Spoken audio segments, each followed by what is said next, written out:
Hi friends, నమస్తే friends. రీసెంట్గా జరిగిన జీడిమెట్లలో, హైదరాబాద్ జీడిమెట్లలో జరిగిన ఇన్సిడెంట్ అయితే చాలా బాధాకరం ఫ్రెండ్స్. ఎంత అమానుషం అంటే చూడండి. ఆ అమ్మాయి 10th క్లాస్ చదువుతుంది.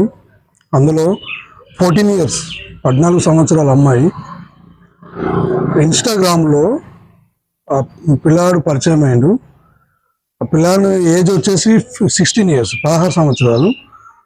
సో చూడండి, వాళ్ళిద్దరు కలిసి ఒక 5 days బ్యాక్ బయటకు వెళ్ళిపోయారంట.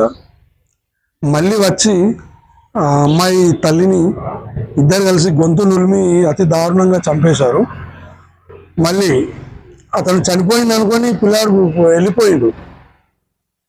ఆ అమ్మాయి చూసి కదులుతుందని చెప్పి మళ్ళీ ఫోన్ చేసి పిల్లాడిని రిటర్న్ రప్పించింది. రిటర్న్ వచ్చి అతను బతుకుందని చెప్పి కంకర రాయి కొట్టే సుత్తి, అది ఎంత బరువు ఉంటుంది ఫ్రెండ్స్. ఇంత ఆ సుత్తితోని ఆ మైండ్, ఈ బ్రెయిన్, తల అంతా పగలగొట్టేశారు. ఎంత దారుణం ఫ్రెండ్స్. ఇంత అసలు మానవత్వం ఎటుపోతుంది? ఇంత పిల్లని ఎందుకు ఇట్లా జరుగుతుంది? ఇట్లా జరిగితే ఈ సొసైటీ ఏం కావాలి? దీన్ని ఎలా ఆపాలి? అసలు ఎవరిని అర్థం కావడం లేదు. ఏమనాలో అర్థం కావడం ఫ్రెండ్స్. చూడండి. ఓకే.